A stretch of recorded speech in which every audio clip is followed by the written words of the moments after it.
इस दुनिया में सभी लोग मतलब के यार हैं। भरोसा नहीं है तो इस कहानी को पूरा अंत तक देखिएगा तो आपको पता चल जाएगा। कविता अपने माता पिता की बहुत लाडली थी। 3 बड़े भाइयों की बहन थी। कोई भी चीज मांगने पर उसी वक्त सामने हाजिर हो जाती थी। पूरे घर में रौब था उसका। पूरे परिवार और नौकर पर राजकुमारी की तरह हुकूमत चलाती थी। स्कूल में पूरा रौब था उसका। बड़े घर की जो लाडली थी वह ऐसे ही उसने कॉलेज में दाखिला लिया। उसके बड़ी बड़ी गाड़ियों में आना जाना देखकर हर कोई उसका दोस्त बनना चाहता था।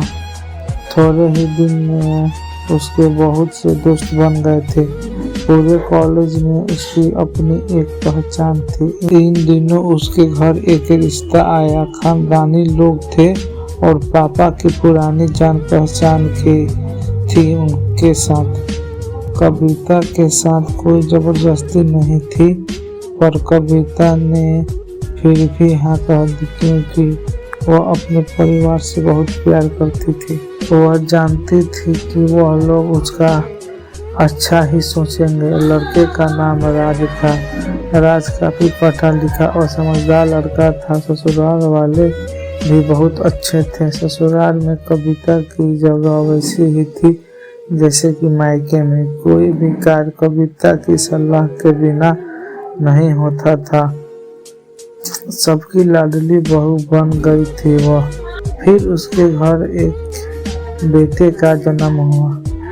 राहुल कविता को जान से प्यार करता था। पोता पाकर ससुराल वाले तो फूले नहीं समा रहे थे। कविता कभी कभी सोचती थी कि उसकी किस्मत कितनी अच्छी है कि उसका हर अपना उसे इतना प्यार करता है। चाहे जीवन में कैसे भी समय आए मेरे अपने हमेशा मेरे साथ है। मैं कभी अकेले नहीं हो सकती। कितनी खुशकिस्मत हूँ मैं। पर शायद कविता की खुशियों को उसकी ही अपनी नज़र ही लग गई थी।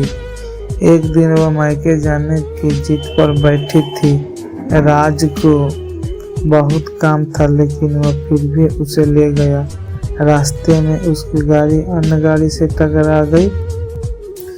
कविता राज और राहुल बुरी तरह जख्मी हो गए। काफी दिन के इलाज के बाद राज और राहुल तो ठीक हो गए लेकिन कविता पूरी तरह ठीक ना हो सकी।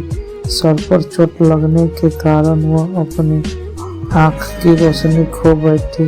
अब कविता की किस्मत जैसे उल्टे पांव चलने लगी।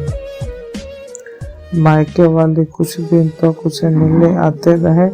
फिर कभी कभार फोन ही कर पूछ लिया करते कि अब कैसी हो। धीरे धीरे यह सिलसिला भी कम हो गया। ससुराल वाले की सहानुभूति भी कम होने लगी। घर में किसी को बैठने के लिए कहती तो जवाब मिलता बहुत काम है, अब तुम भी हाथ नहीं बटा सकती। राज भी चिड़चिड़ा हो गया था। बस राहुल ही था उसके साथ जिसके साथ हंसते खेलते वक्त गुजरता। एक दिन कविता के हाथ से कुछ गिर गया जिसकी वजह से राहुल को हल्की सी चोट लग गई। कविता के सास ससुर ने राहुल को उससे अलग कर दिया कि कहीं उसके ना देखने की वजह से बच्चे का कोई नुकसान ना हो जाए।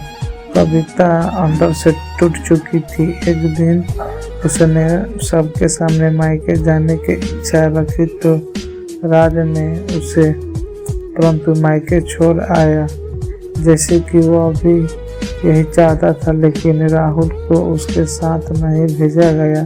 कविता कभी राहुल से दूर नहीं रही थी पर अपनी कमी के कारण उसे ज्यादा बहस नहीं की। कविता को लगा कि वह 3-4 दिन वहाँ रहेगी, थोड़ी हवा पानी बदल जाएगी क्योंकि कितने दिन से कहीं भी बाहर नहीं गई थी वह। घर वाले भी इतने दिन बाद उसे देखकर खुश हो जाएंगे। कविता के घर पहुंचने पर सब लोग बहुत खुश हुए। खाने में सब कुछ कविता के पसंद का बना हुआ मिला था। उसने अपने मम्मी पापा और भाई भाभीयों से दिल खोल कर बातें की।